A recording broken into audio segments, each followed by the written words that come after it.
Escuchas un podcast de Dixo. Escuchas Fuera de la Caja con Macario Esquetino por Dixo, la productora de podcast más importante en habla hispana.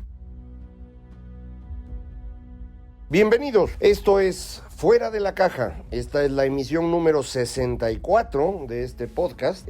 Yo soy Macario Esquetino, le agradezco que me escuche. Y dado que es una emisión par, nos toca hablar de estos temas de largo aliento, aunque en esta ocasión lo quiero conectar a una circunstancia, a un hecho ocurrido en México recientemente, que fue el nombramiento de un personaje de la escolta del señor López Obrador en la Agencia de Seguridad Energética y Ambiental. Este personaje había sido propuesto para distintas posiciones en las comisiones reguladora de energía y nacional de hidrocarburos, y en todos los casos fue rechazado porque no tiene los conocimientos y la experiencia mínimos para aspirar a esas posiciones. No podía estar en esos lugares, pero lo acaban de colocar en un puesto probablemente más vulnerable a la ignorancia, como es la dirección de esta Agencia de Seguridad Energética y Ambiental.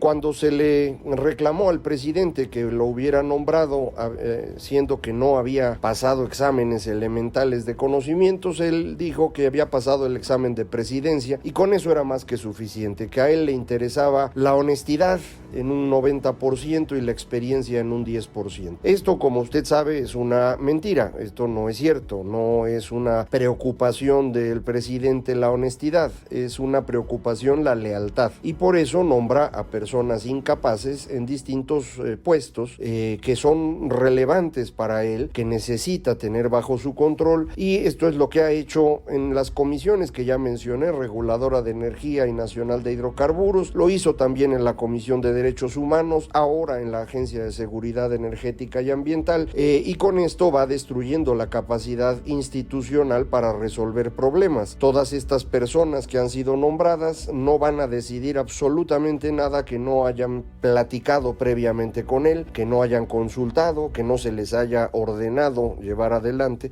lo cual concentra en una persona demasiadas decisiones y hace muy complicado el funcionamiento del gobierno mexicano, o más ampliamente del Estado en México. Esto es una muy mala idea, sobre todo considerando las limitaciones de quien está concentrando el poder, es decir, el presidente López Obrador, que no es una persona inteligente, pero de manera general es un problema y es algo que está ocurriendo en muchas partes del mundo. Hemos ido avanzando en un desprecio al conocimiento, a la experiencia, a la ciencia, para sustituir todo eso con creencias de las personas, con opiniones, con fe en ciertas personas que muchos creen son personas con capacidades distintas de los demás, y por ello hay que tenerles fe. Este es el caso del señor Donald Trump en Estados Unidos, y ahora también de Andrés Manuel López Obrador en México. Es una lucha contra el conocimiento y la ciencia que ya ha sido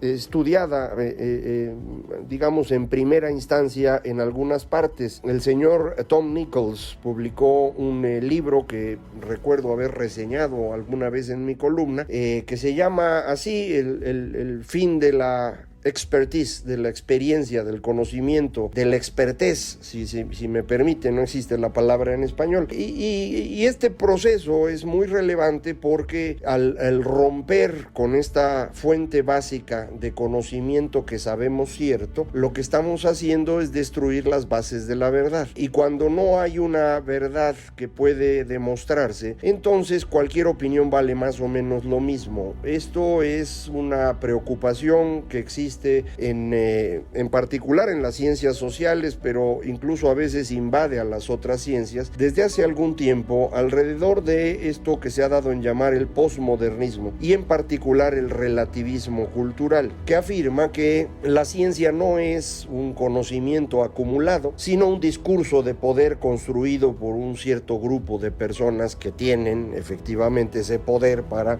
inventar cosas que todos los demás deben seguir. Esto es una tontería, indudablemente. Si esto fuese cierto, pues los aviones no volarían, porque bueno, pues no es cierto que puedan suspenderse en el aire debido a la construcción de las alas y la velocidad que alcanzan, sino que es una opinión de un grupo poderoso que es el que ha inventado esto. Bueno, no es así. No podría yo estarle grabando esta conversación, ni podría usted escucharla, porque pues no existiría el conocimiento asociado a toda esta tecnología, sino que sería la opinión de un grupo poderoso que inventó todo para controlar a los demás. Esta es una más de las ideas que se han ido construyendo en el tiempo para desacreditar lo que los seres humanos hemos logrado, en particular en los últimos 200 años, aunque las raíces se amplían otros 300 años más atrás, que ha sido este reconocimiento de que la generación de riqueza es algo legítimo. Esta idea es una idea novedosa que no ha existido en toda la historia humana, sino que ha ocurrido apenas en algunos momentos y nunca logró solidificarse, sino hasta que en Países Bajos esta idea logra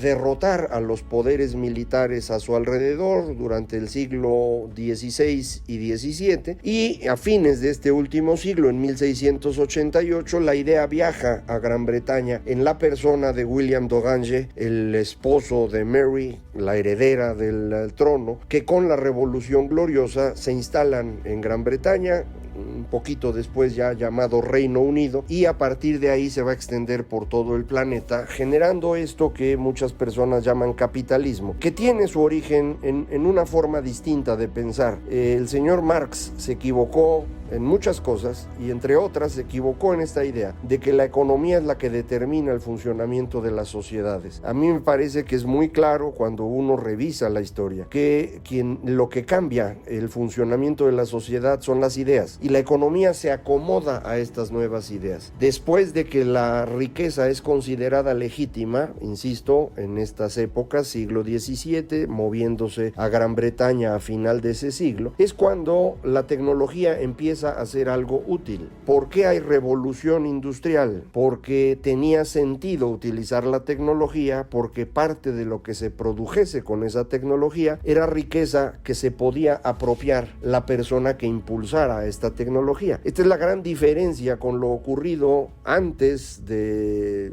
la era cristiana, en estos 3 siglos que llamamos el helenismo, entre el 300 antes de Cristo y el momento en el que Augusto se convierte en César, o lo ocurrido en China durante los siglos 13, 14, 15, en donde se inventan una gran cantidad de avances tecnológicos que sin embargo no se convierten en una fuente de riqueza, y no se convierten en ello porque pues no hay nadie que pueda hacerse con esa riqueza. Si usted quería hacerse rico en cualquier sociedad humana previa al siglo XV en los Países Bajos, esa riqueza quedaba a expensas de ser capturada por la religión o por el Estado. No importa cuál religión, no importa cuál Estado, lo que no se podía era acumular riqueza de forma legítima. Este cambio, insisto, ocurre en el siglo XV, se convierte en la fuente de riqueza que a partir del siglo XIX nos ha permitido multiplicar la riqueza de cada uno de los seres humanos en 15 veces y el número de seres humanos en 8 veces. Es decir, hemos multiplicado la riqueza humana en 200 años en más de 120 veces. Esta inmensa transformación la logramos porque cambiamos nuestra forma de ver el mundo y nos dimos cuenta que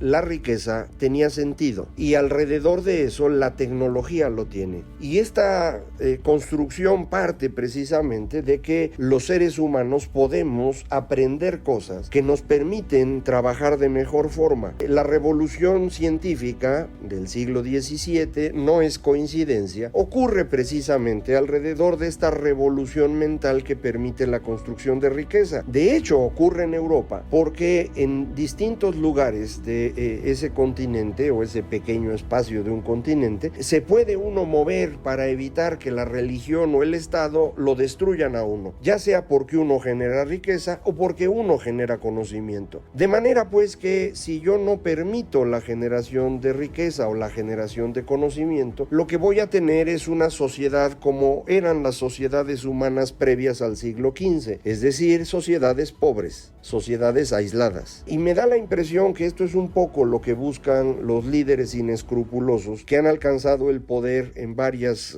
naciones en los años recientes. Quieren destruir esta fuente alterna de legitimidad para que todo dependa de ellos y entonces puedan perpetuarse en el poder. Eso es lo que intenta el señor Donald Trump. Si no hubiera sido exitoso en esta destrucción del conocimiento real y en la creación de lo que ellos han dado en llamar fake news, noticias falsas, información ficticia, no habría podido sobrevivir tanto tiempo a la inmensa cantidad de evidencia que hay de que es un personaje absolutamente corrupto. Ese es el proceso de impeachment en el que está hoy y que tenemos evidencia contundente de que el señor ha utilizado su puesto no solamente para enriquecerse, para esconder sus acciones de lavado de dinero previas, sino también para destruir a la oposición y mantenerse en el poder. No han logrado que esta información evidente y clarísima en las reuniones del Congreso atraviese mucho mejor las ideas de la población, porque en la población ha crecido la duda de ¿cuándo puedo creer yo en algo? Ya no es claro que quien sabe de un tema sea reconocido por eso. Y no lo es porque del otro lado tengo a una cantidad importante de personas inventando ideas que insisten tanto a través de los medios de comunicación, sean estos medios masivos o redes sociales, que se va destruyendo, se va minando la legitimidad del conocimiento real. Este es un problema muy, muy profundo, que además lo podemos ver muy claramente en este espacio nebuloso que existe entre humanidades y ciencias sociales, que está plagado por estos personajes llamados de los estudios del agravio. Grievance Studies les pusieron este trío de personajes que decidió desenmascarar la manera como se inventan cosas alrededor de estos pseudo estudios que se hacen pasar como si fueran conocimiento y que van minando el conocimiento real en las ciencias sociales, porque, insisto, no se van a argumentar que no es cierto lo que estás haciendo, no es cierto lo que mostraste, porque es una construcción discursiva propia de una élite poderosa. Bueno, no. El conocimiento científico tiene un procedimiento para deshacernos de opiniones que no tienen sentido y mantener exclusivamente todas aquellas afirmaciones que no están contrapuestas a la evidencia. Este es el modelo científico, este es el método con el cual vamos validando conocimiento. No hay manera de que el método científico nos diga cuándo algo es absolutamente cierto. Lo único que nos dice es cuál es la probabilidad de que esa afirmación sea correcta. Y pues estas afirmaciones asociadas a los estudios del agravio o las afirmaciones de Donald Trump o de Andrés Manuel López Obrador no podrían pasar estas pruebas, no las pasan. Más de la mitad de las afirmaciones de los presidentes mencionados son mentiras flagrantes y sin embargo se repiten continuamente. Y no solo se repiten por estos personajes que tienen pues la gran ventaja de tener un foro inmenso, sino son repetidas por medios de comunicación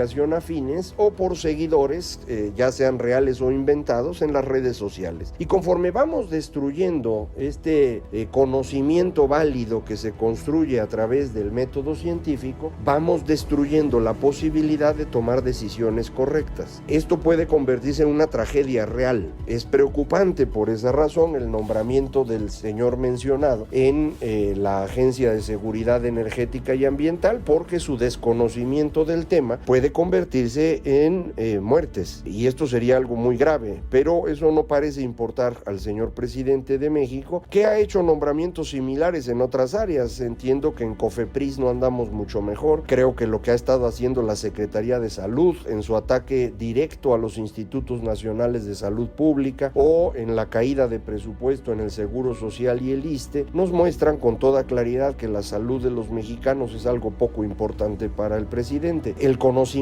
es algo irrelevante. Lo único que le importa a López Obrador es el poder en sí mismo. Todavía en el caso del señor Trump, que yo creo que es una muy mala persona, el poder tiene un objetivo, que es borrar su oscuro pasado, permitirle ampliar la corrupción y, de ser posible, quedarse otro rato más. En el caso de López Obrador, no sé ni siquiera si la corrupción es algo que le preocupa. Toda la información que yo tengo, que evidentemente no son pruebas, apunta a que efectivamente la corrupción ha crecido notoriamente durante este gobierno, porque muchos de los servicios y trámites que tradicionalmente funcionaban, ahora no funcionan, y aceitar la maquinaria está resultando costosa para muchísimos empresarios. Eso me comentan, pero insisto, yo pruebas no tengo, no las puedo tener, pero la evidencia parece moverse en esa dirección. Entonces, creo que es muy relevante que nos quede absolutamente claro que esta lucha contra la verdad es un problema muy profundo. Esto es precisamente lo que permite a estos grupos de personas que no tienen calificación alguna mantenerse en el poder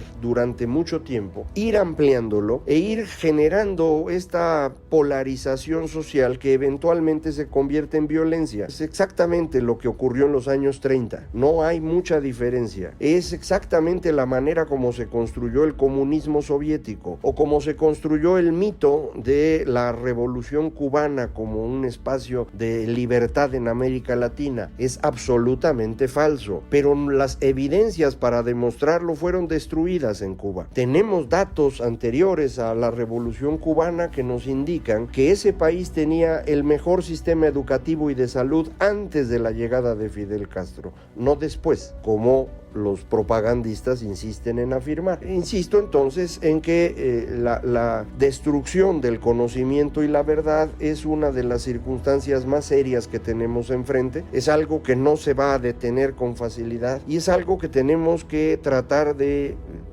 enfrentar nosotros, quienes nos dedicamos a esto del conocimiento en las distintas áreas que haya, y esto va a ser muy difícil de resolver en el corto plazo, pero pues si nosotros no enfrentamos desde hoy esto que está ocurriendo, va a ser todavía más difícil después recuperarlo. No soy optimista al respecto, creo que el poder político y la construcción de estos grupos de apoyo, tanto en medios de comunicación como en redes sociales, son muy difíciles de derrotar, y creo que también el grupo de académicos que trabajan alrededor de estos estudios del agravio necesitan mantener sus discursos, porque de otra forma estarían fuera de la academia, porque bueno, pues no son capaces de generar conocimiento, son capaces de generar ideología, y eso es lo que hacen con toda frecuencia. La lucha al interior de las universidades no es sencilla, no lo es en México, no lo es en Estados Unidos, no lo es en Europa, no lo es en ninguna parte, porque lo han ido convirtiendo en un fenómeno político, al extremo.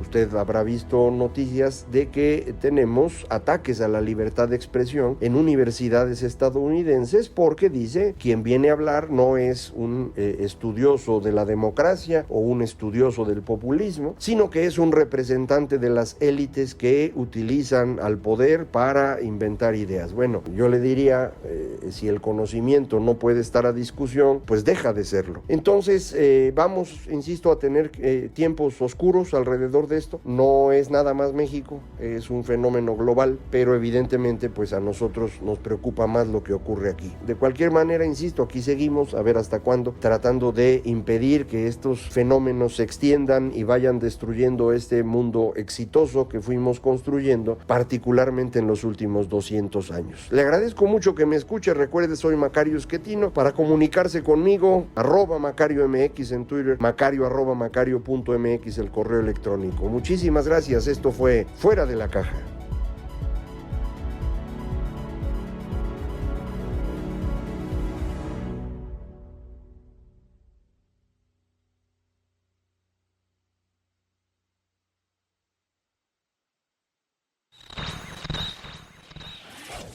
La producción de este podcast corrió a cargo de Pedro Aguirre. Coordinación, Verónica Hernández. Producción general, Dani Sadia.